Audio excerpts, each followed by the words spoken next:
আজকে আমি solo travelling করতে করতে চলে এসেছি উড়িষ্যায় উদয়গিরি খণ্ডগিরিতে। আমার পিছনে দেখতে পাচ্ছ এটা উদয়গিরি।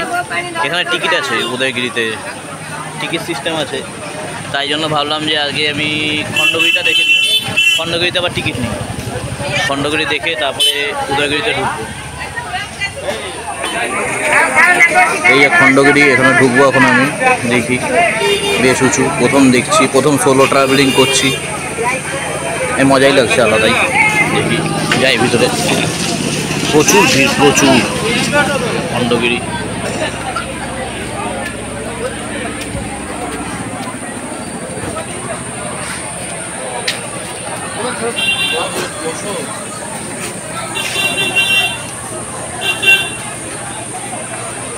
কত সিঁড়ি উঠতে হবে, অনেকগুলো সিঁড়ি আছে।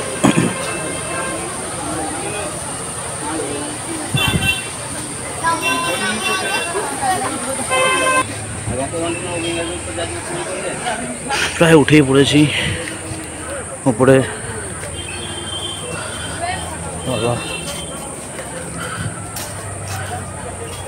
ভিতরে একটা মন্দিরও আছে সুন্দর। এই যে গেট, মন্দিরের গেট, ভিতরে মায়ের বিগ্রহ আছে, দেবী মায়ের মূর্তি আছে, দেবী মায়ের পুজো হয় এখানটায়।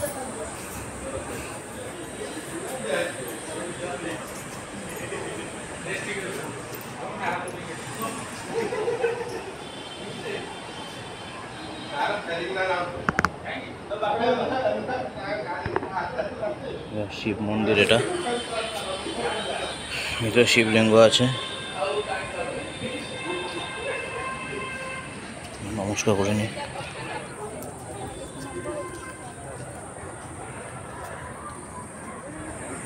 এখান থেকে পুরো ভুবনেশ্বরটাই দেখা যায় মনে হচ্ছে, এতটা উঁচুতে। খুব সুন্দর লাগছে জায়গাটা, ভিউটা।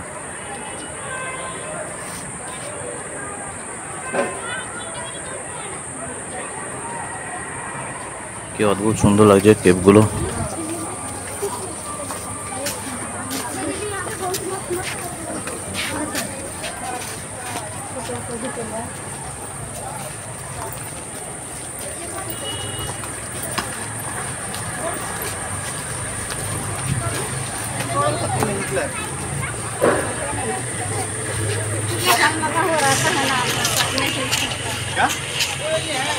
আরো উঁচুতে উঠতে হবে উপরে, ওইখানটা উঠে যায়।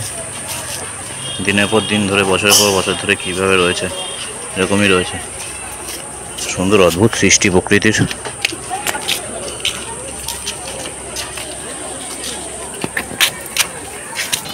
এই দিক দিয়ে উপরে উঠবো, দেখা যাক উপরে কি আসে, গিয়ে দেখি। সুন্দর তো লাগছে চারদিকে। এই সিঁড়িগুলো পরে কনস্ট্রাকশন পরে হয়েছে, আর এগুলো ন্যাচারাল সিঁড়ি। ও অদ্ভুত।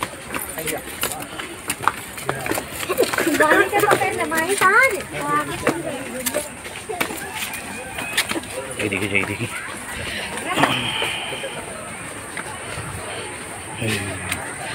বাবা পড়ে না যাই।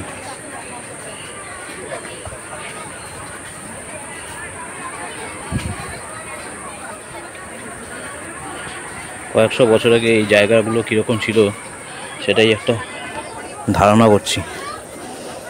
এইদিকে এরকম পুরাতন গুহা রয়েছে, আর এদিকে শহর গড়ে উঠেছে।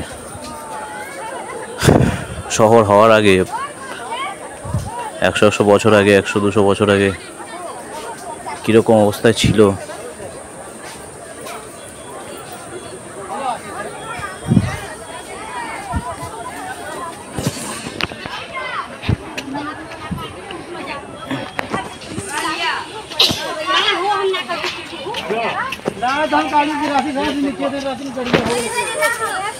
বাচ্চা কাচ্চার কথা উঠে গেছে। ছোটখাটো ট্রেকিং হয়ে গেল আমার। এই খণ্ডগিরি থেকে দেখা যাচ্ছে উদয়গিরি। ওই যে উদয়গিরি, উদয়গিরিতে মানুষের ভিড় দেখো। উদয়গিরিটা আরো সুন্দর, খণ্ডগিরি এত সুন্দর, উদয়গিরি আরো সুন্দর।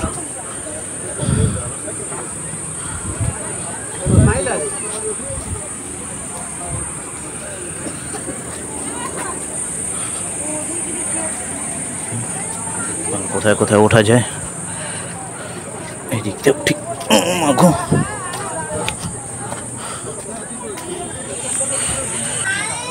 গরমে আমার অবস্থা খারাপ হয়ে যাচ্ছে, তো গরম। ও উপরে আর একটা মন্দির আছে। আচ্ছা, জুতো করে যেতে হবে, ভয় লাগে জুতো চুরি না হয়ে যায়। যাবো, একটু পরে যাচ্ছি। এদিকটা দেখে আছি জঙ্গলের মধ্যে কি আছে।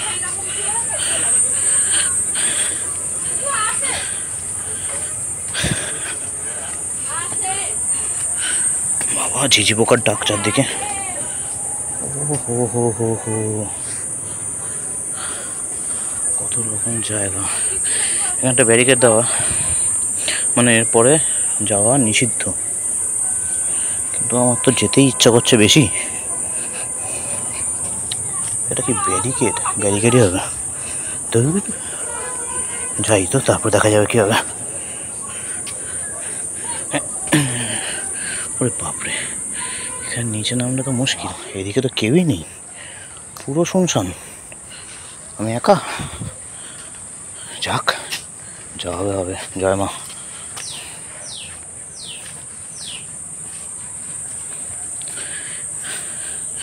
বাবা, ভর দুপুরে এত শুনশান, কেমন একটা গা ছমছমের ব্যাপার।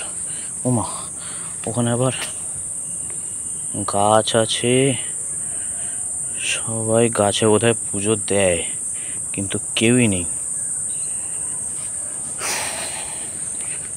সন্ধ্যার দিকে একা একা আসলে কীরকম গা ছমছম ছমছম করবে সেটাই ভাবছি।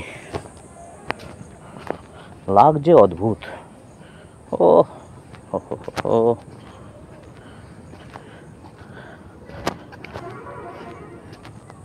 কি লেখা এখানে আবার? কে লিখে রেখেছে? পিঙ্কি বাগু, হোয়াটএভার। এই জায়গাটা পুরো ফাঁকা জায়গা, কেউ আসে না জেনারেলি এদিকে। ওদিকে সব মন্দির ওখান থেকেই চলে যায়। তবে একা একা কেমন একটা ছমছম ছমছম তো করছে। সন্ধ্যার পর জীবনেও আসবো না এখানে, পালিয়ে যাই এখান থেকে।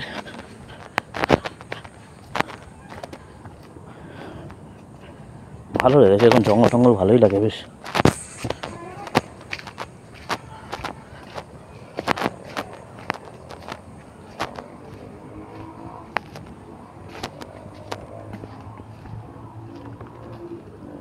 এবার যাবো আমি উপরের মন্দিরটায়, দেখি মন্দিরে কিরকম। জুতো ফুটো খুলে রেখে যেতে হবে, জুতোটা খুলে নি। সুন্দর মন্দির। ওখানটা লেখা আছে photography and videography not allowed, 500 টাকা ফাইন, এই মনে হচ্ছে। তাও টুকুস করে ভিডিওটা করে নি।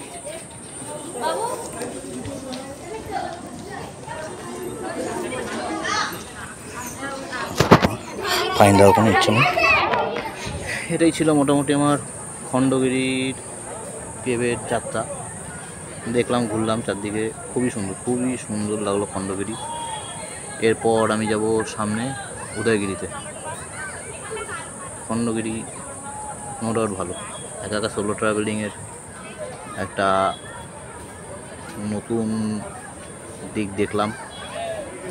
মাঝে মাঝেই একা একা বেরিয়ে পড়তে হবে এবার এইভাবে, ভালোই লাগছে বেশ।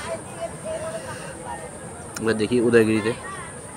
উদয়গিরি তো অনেক উঁচু, আরোই উঁচু উদয়গিরি, এতগুলো সিঁড়ি দেখেই হাঁপিয়ে যাচ্ছি আমি। যাক, পরেরটা দেখাচ্ছি উদয়গিরি।